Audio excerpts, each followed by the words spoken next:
नमस्कार, सलाम, आदाब। मैं हूं शाहरुख और खैर मकदम करता हूं आपका अपने यूट्यूब चैनल पर। इस वीडियो में हम आरबीएससी की कक्षा 7 सामाजिक विज्ञान की किताब में से जो प्रश्न बनते हैं उनको जानेंगे। अगर आप रीट की तैयारी कर रहे हैं, नमस्कार, सलाम, आदाब। मैं हूं शाहरुख और स्वागत करता हूं आपका अपने YouTube channel SRK smart study में। अगर आप रीट की तैयारी कर रहे हैं तो ये वीडियो आपके लिए बहुत ही खास होने वाला है। इस वीडियो में हम आरबीएससी की किताब सामाजिक विज्ञान कक्षा 7 से जो प्रश्न बनते हैं उनको जानेंगे। इन प्रश्नों को हम चैप्टर वाइज पढ़ेंगे। अगर ये वीडियो आपको अच्छा लगे तो इसे लाइक करें, ज़्यादा से ज़्यादा अपने दोस्तों के साथ शेयर करें और चैनल सब्सक्राइब ज़रूर करें। बिना देरी किए चलो शुरू करते हैं आज का वीडियो। हमारे सामने पहला प्रश्न है, पृथ्वी का समस्त भाग जहाँ जीवन विद्यमान है क्या कहलाता है? उत्तर आएगा जैवमंडल। अगला प्रश्न है, पृथ्वी की ठोस सतह वाले भाग को क्या कहा जाता है? पृथ्वी के ठोस सतह वाले भाग को स्थलमंडल कहते हैं। हमारे सामने अगला प्रश्न है, पृथ्वी का जलीय भाग क्या कहलाता है? तो इसका उत्तर आएगा जलमंडल। अगला प्रश्न है, धरातल से ऊपर गैस, जलवाष्प व धूल कणों से बना पृथ्वी के चारों तरफ का आवरण क्या कहलाता है? इसका उत्तर आएगा वायुमंडल। अगला प्रश्न है, पृथ्वी पर ऊर्जा का सबसे बड़ा स्रोत क्या है? तो सबसे बड़ा स्रोत है सूर्य, जिससे हमें ऊर्जा मिलती है। अगला प्रश्न है, जैवमंडल के जीवों को कितने भागों में बांटा गया है? जैवमंडल के जीवों को 2 भागों में बांटा गया है, जिन्हें हम वनस्पति जगत और जीव जगत में बांट सकते हैं। अगला प्रश्न है, जैविक तथा अजैविक पर्यावरण के अंतर संबंध क्या कहलाते हैं या अंतर संबंध को क्या कहा जाता है? इसका उत्तर आएगा पारितंत्र या इकोलॉजी। अगला प्रश्न है, ऊर्जा एक जीव से दूसरे जीव में किस रूप में हस्तांतरित होती है? इसका उत्तर आएगा खाद्य श्रृंखला के रूप में। अगला प्रश्न है, वे स्थान जो समुद्र से 600 मीटर से अधिक ऊंचे हो तथा एक श्रृंखला के रूप में हो क्या कहलाते हैं? तो ये स्थान कहलाते हैं पर्वत। पर्वत वे स्थल होते हैं जो समुद्र स्तर से 600 मीटर की अधिक ऊंचाई पर हो और वे एक श्रृंखला के रूप में विद्यमान हो। अगला प्रश्न है, मोनाकी पर्वत कहाँ स्थित है? मोनाकी पर्वत प्रशांत महासागर में स्थित है, जिसकी ऊंचाई 10,205 मीटर है। ये सबसे बड़ा पर्वत है, लेकिन ये समुद्र के अंदर है। अगला प्रश्न है, पर्वतों के जिस तरफ वर्षा होती है उन्हें क्या कहा जाता है? उन्हें कहते हैं पवनमुखी, और जिस तरफ वर्षा नहीं होती है उन्हें पवनाभिमुखी पर्वत कहते हैं या स्थल कहते हैं। अगला प्रश्न है, हिमालय में कौन सी जनजाति निवास करती है? इसका उत्तर आएगा गद्दी, बकरवाल, भोटिया। ये जातियाँ हिमालय में निवास करती है। अगला प्रश्न है, प्राकृतिक रूप से एक धारा के रूप में बहने वाला जल क्या कहलाता है? इसे हम नदी कहते हैं। केवल वर्षा ऋतु में बहने वाली नदी क्या कहलाती है? वे नदी जो वर्षा ऋतु में बहती है उसे मौसमी नदी कहते हैं, और जो हमेशा बहती है उसे सदावाहिनी नदी कहते हैं। अगला प्रश्न है, स्थल का वह भाग जहाँ मुख्य नदी व उसकी सहायक नदियाँ बहती है क्या कहलाता है? स्थल के उस भाग को हम बेसिन कहते हैं, जहाँ मुख्य नदी और उसकी सहायक नदियाँ बहती है। अगला प्रश्न है, समुद्र के किनारे का स्थल भाग क्या कहलाता है? समुद्र के किनारे का स्थल भाग तट कहलाता है। अगला प्रश्न है, एक ऐसा स्थलीय भाग जो चारों ओर से जल से घिरा हो क्या कहलाता है? उसे हम द्वीप कहते हैं। द्वीप वे स्थल होते हैं जो आकार में छोटे होते हैं और चारों ओर से जल से घिरे होते हैं। अगला प्रश्न है, दुनिया का सबसे बड़ा नदी द्वीप कौन सा है? दुनिया का सबसे बड़ा नदी द्वीप माजुली द्वीप है, जो ब्रह्मपुत्र नदी पर असम में स्थित है। अगला प्रश्न हमारे सामने है, ऐसा स्थल या स्थान जो तीन ओर से पानी से घिरा हो क्या कहलाता है? ऐसे स्थल को हम प्रायद्वीप कहते हैं। जो तीन ओर से पानी से घिरा हो उसे हम प्रायद्वीप कहते हैं। अब हम पढ़ेंगे पाठ नंबर 2, जिसका नाम है वायुमंडल और जलमंडल। वायुमंडल और जलमंडल जो 7वीं का पाठ है, उससे बनने वाले प्रश्नों को हम पढ़ेंगे। अगर वीडियो अच्छा लग रहा है तो इसे लाइक करें और अपने दोस्तों के साथ शेयर ज़रूर करें। अगला प्रश्न है, किस गैस के उपयोग पौधे अपने भोजन निर्माण में करते हैं? किस गैस का उपयोग पौधे अपने भोजन निर्माण में करते हैं? तो इसका उत्तर आएगा कार्बन डाइऑक्साइड। और ध्यान रखिए, पौधे भी श्वसन क्रिया में ऑक्सीजन ही लेते हैं, लेकिन भोजन निर्माण में वो कार्बन डाइऑक्साइड ग्रहण करते हैं। अगला प्रश्न है, किस गैस की मात्रा में वृद्धि होने से पृथ्वी का तापमान तेजी से बढ़ रहा है? इसका उत्तर आएगा CO2 यानी कार्बन डाइऑक्साइड।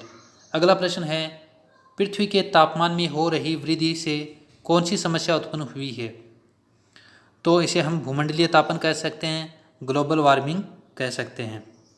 वायुमंडल में विद्यमान गैसीय जल क्या कहलाता है? वायुमंडल में विद्यमान गैसीय जल को हम जलवाष्प कहते हैं। अगला प्रश्न है, क्षोभमंडल में पाई जाने वाली जलवाष्प अन्य किस नाम से जानी जाती है? इसे हम आर्द्रता भी कहते हैं। आर्द्रता क्षोभमंडल या फिर सबसे नीचे के मंडल में वायु में जो पानी की मात्रा होती है या जलवाष्प की मात्रा होती है उसे आर्द्रता कहते हैं। अगला प्रश्न है, धूल कणों पर ऐसा क्या होता है कि हमें आकाश नीला दिखाई देता है? आकाश नीला दिखाई देने का कारण है प्रकाश का प्रकीर्ण। प्रकाश के प्रकीर्ण के कारण आकाश नीला दिखाई देता है। अगला प्रश्न है, धूल कणों की कौन सी क्रिया के कारण हमें सूर्योदय व सूर्यास्त के समय लालिमा दिखाई देती है? तो ये आएगा संघनन के कारण। अगला प्रश्न है, तापमान के आधार पर वायुमंडल को कितने भागों में विभाजित किया गया है? तापमान के आधार पर वायुमंडल को 5 भागों में विभाजित किया गया है। अगला प्रश्न है, क्षोभमंडल की औसत ऊंचाई कितनी है? क्षोभमंडल की औसत ऊंचाई है 13 किलोमीटर, जो भूमध्य रेखा पर 8 किलोमीटर व दक्षिणी ध्रुव और उत्तरी ध्रुव पर 18 किलोमीटर है। हमारे सामने अगला प्रश्न है, क्षोभमंडल की ऊपरी सीमा किस नाम से जानी जाती है? क्षोभमंडल की ऊपरी सीमा को हम शांत मंडल या क्षोभ सीमा के नाम से जानते हैं। वातावरणीय घटक जैसे बादल, वर्षा, तूफान आदि कहाँ होते हैं? ये सभी के सभी क्षोभमंडल में होते हैं। समताप मंडल वायुमंडल में किस ऊंचाई तक है? समताप मंडल की ऊंचाई वायुमंडल में 50 किलोमीटर तक की ऊंचाई तक है और इसी में ओजोन गैस पाई जाती है। ओजोन गैस किस मंडल में पाई जाती है? ओजोन गैस समताप मंडल में पाई जाती है, जो धरती को पराबैंगनी किरणों से बचाती है। अगला प्रश्न है, वायुयान किस परत में उड़ते हैं? वायुयान समताप मंडल में उड़ते हैं। ओजोन परत किसका अवशोषण कर लेती है? ओजोन परत पराबैंगनी किरणों का अवशोषण कर लेती है, जो कि सूर्य से आती है। अंतरिक्ष से आने वाले उल्कापिंड किस परत में नष्ट हो जाते हैं? ये मध्य मंडल में नष्ट हो जाते हैं। मध्य मंडल किस ऊंचाई पर पाया जाता है? मध्य मंडल 50 किलोमीटर से 80 किलोमीटर तक की ऊंचाई पर पाया जाता है। इसकी ऊपरी सीमा है 80 किलोमीटर। अगला प्रश्न हमारे सामने है, पृथ्वी से प्रसारित होने वाले रेडियो संचार तरंगे कहाँ से परावर्तित होकर पृथ्वी पर लौटती है? ये लौटती है आयनमंडल से। आयनमंडल का क्षेत्र कौन सा है? 80 किलोमीटर से 400 किलोमीटर तक की ऊंचाई का क्षेत्र आयनमंडल के अंतर्गत आता है। वायुमंडल की सबसे ऊपरी परत कौन सी है? वायुमंडल की सबसे ऊपरी परत बहिर्मंडल है, जिसकी जानकारी हमें बहुत ही कम है। बहिर्मंडल में कौन सी गैसें अधिक पाई जाती है? बहिर्मंडल में मुख्यतः हाइड्रोजन और हीलियम गैस पाई जाती है। किसी स्थान की अल्पकालीन पर्यावरणीय दशा क्या कहलाती है? किसी स्थान की अल्पकालीन पर्यावरणीय दशा मौसम और दीर्घकालीन पर्यावरणीय दशा को हम जलवायु कहते हैं। वायुमंडल के मुख्य तत्व कौन से हैं? वायुमंडल के मुख्य तत्व में तापमान, वर्षा, वायुदाब, आर्द्रता व पवनें शामिल हैं। भूमध्य रेखा से ध्रुव की तरफ जाने पर तापमान में क्या परिवर्तन होगा? भूमध्य रेखा से ध्रुव की तरफ जाने पर तापमान में कमी आएगी। इसके अपोजिट जब हम ध्रुवों से भूमध्य रेखा की तरफ आएंगे तो तापमान में वृद्धि होगी। अगला प्रश्न है, ऊंचाई के साथ तापमान में क्या परिवर्तन आता है? ऊंचाई के साथ साथ तापमान में कमी आती है। जैसे जैसे हम ऊपर की तरफ जाएंगे तापमान में कमी आएगी। अगला प्रश्न है, पृथ्वी सूर्य से किस रूप में ऊर्जा प्राप्त करती है? पृथ्वी सूर्य से लघु तरंग के रूप में ऊर्जा प्राप्त करती है। रात्रि में पृथ्वी से प्रकाश का किस रूप में परावर्तन होता है? तो इसका उत्तर आएगा दीर्घ तरंगीय विकिरण के रूप में। सूर्य से ऊर्जा लघु तरंग के रूप में और वापस वायुमंडल में दीर्घ तरंगीय विकिरण के रूप में ऊर्जा छोड़ती है। अगला प्रश्न है, तापमान के मापने की इकाई क्या है?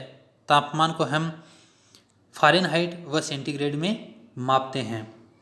अगला प्रश्न है, तापमान मापने का यंत्र क्या कहलाता है? उत्तर आएगा तापमापी अथवा थर्मामीटर, जिसमें हम तापमान मापते हैं। धरातल से अक्षोभमंडल में जाने पर तापमान में क्या परिवर्तन आता है? धरातल से अक्षोभमंडल, जो कि वायुमंडल की पहली परत है, इसमें अगर हम धरातल से ऊपर की तरफ जाएंगे तो प्रति 165 मीटर की ऊंचाई पर 1 डिग्री सेंटीग्रेड तापमान कम हो जाएगा। अगला प्रश्न है, धरातल पर 1 वर्ग सेंटीमीटर पर कितना वायुदाब पड़ता है? धरातल पर 1 वर्ग सेंटीमीटर पर लगभग 1 किग्रा वायुदाब पड़ता है। सर्वाधिक वायुदाब कहाँ पाया जाता है? ये क्वेश्चन इंपॉर्टेंट है, जो पीछे की एग्जाम में पूछा भी गया है। सर्वाधिक वायुदाब समुद्रों पर पाया जाता है। अगला प्रश्न है, वायुमंडल में ऊपर जाने पर वायुदाब होता है। वायुमंडल में ऊपर जाने पर वायुदाब भी कम होता है और तापमान भी कम होता है।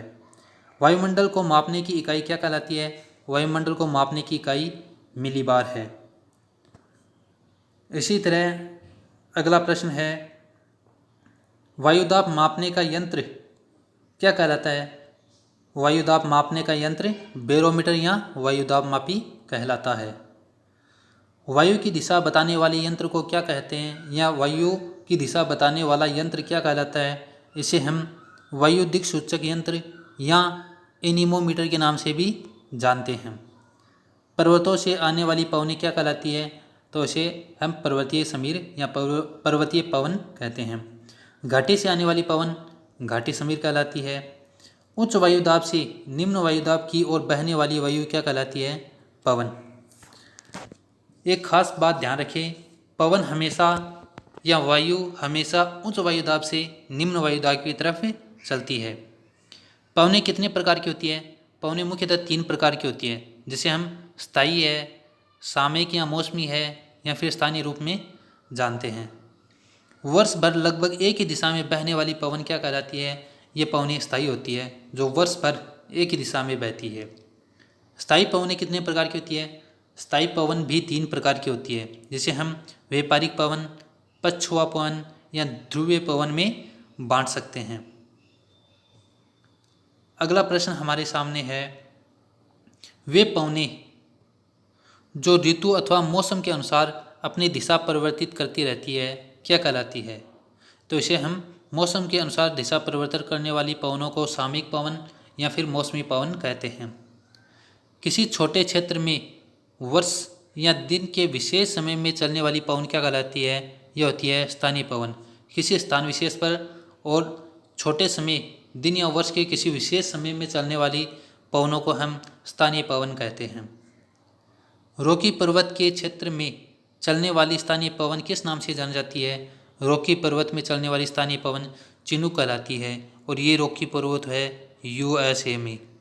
रॉकी पर्वत यूएसए में है।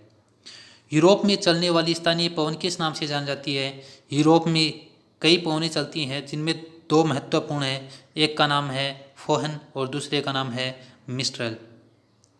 वायुमंडल में उपस्थित भाप रूपी जल क्या कहलाता है? इसे हम पहले ही पढ़ चुके हैं, ये आर्द्रता कहलाता है। वर्षा कितने प्रकार की होती है? वर्षा 3 प्रकार की होती है, जिसमें एक है संवहनीय वर्षा, दूसरी है पर्वतीय वर्षा, तीसरी है चक्रवातीय वर्षा। विश्व में औसत वार्षिक वर्षा कितनी है? विश्व की औसत वार्षिक वर्षा है 117 सेंटीमीटर। बात करें अगर हम अपने देश भारत की, तो भारत में लगभग 125 सेंटीमीटर वार्षिक वर्षा होती है और अपने राजस्थान में 57.01 सेंटीमीटर वर्षा होती है। अगला प्रश्न है, विश्व में सर्वाधिक वर्षा वाला क्षेत्र कौन सा है? तो विश्व में सर्वाधिक वर्षा वाला क्षेत्र है विषुवत-रेखीय क्षेत्र। और अगर एक पर्टिकुलर क्षेत्र की बात करें तो अपने देश भारत के मेघालय में स्थित चेरापूंजी में सबसे अधिक वर्षा होती है।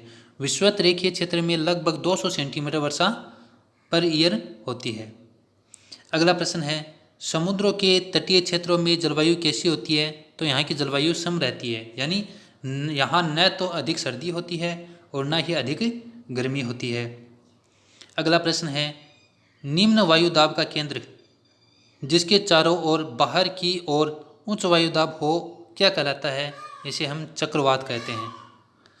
चक्रवात उस स्थिति को कहते हैं जहाँ केंद्र में निम्न वायुदाब होता है और केंद्र के चारों ओर उच्च वायुदाब होता है। अगला प्रश्न है, उच्च वायुदाब का केंद्र जिसके चारों ओर बाहर की ओर निम्न वायुदाब का केंद्र होता है या निम्न वायुदाब होता है क्या कहलाता है? इसे हम प्रतिचक्रवात कहते हैं। चक्रवात का अपोजिट प्रतिचक्रवात होता है। चक्रवात कितने प्रकार के होते हैं? चक्रवात 2 प्रकार के होते हैं, उष्णकटिबंधीय चक्रवात और शीतोष्णकटिबंधीय चक्रवात। प्रतिचक्रवातों की उत्तरी गोलार्ध में दिशा होती है। प्रतिचक्रवातों की उत्तरी गोलार्ध में दिशा है घड़ी की सुई की दिशा में होती है और प्रतिचक्रवातों की दक्षिणी गोलार्ध में दिशा होती है तो घड़ी के सुई के विपरीत दिशा में होती है। अगला प्रश्न है, उष्णकटिबंधीय चक्रवातों को अमेरिका में किस नाम से जाना जाता है? इसे अमेरिका में हरिकेन के नाम से जाना जाता है। अगला प्रश्न हमारे सामने है, उष्णकटिबंधीय चक्रवातों को कैरिबियन सागर व मेक्सिको में किस नाम से जाना जाता है? मेक्सिको में और कैरिबियन सागर में उष्णकटिबंधीय चक्रवात को टोर्नेडो कहा जाता है। अगला प्रश्न है, उष्णकटिबंधीय चक्रवातों को चीन व जापान में क्या कहते हैं? चीन और जापान में से टाइफून कहते हैं। उष्णकटिबंधीय चक्रवातों को ऑस्ट्रेलिया में विलीविलीज कहा जाता है और बंगाल की खाड़ी में से चक्रवात कहा जाता है। ये उष्णकटिबंधीय चक्रवातों के अलग अलग क्षेत्रों में अलग अलग नाम हैं। अभी हमने इस बुक के 2 चैप्टर पढ़ लिए हैं। अगर ये वीडियो आपको अच्छा लग रहा है तो इसे लाइक करें, ज़्यादा से ज़्यादा शेयर करें और चैनल सब्सक्राइब ज़रूर करें। अगले वीडियो में हम इसी किताब का पार्ट 3 पढ़ेंगे, चैप्टर नंबर 3, जिसका नाम है जल। इस चैप्टर से बनने वाले समस्त प्रश्नों को इस वीडियो में हम पढ़ेंगे। वीडियो को लाइक करें, शेयर करें और कमेंट करके बताइए ये आपको कैसा लगा।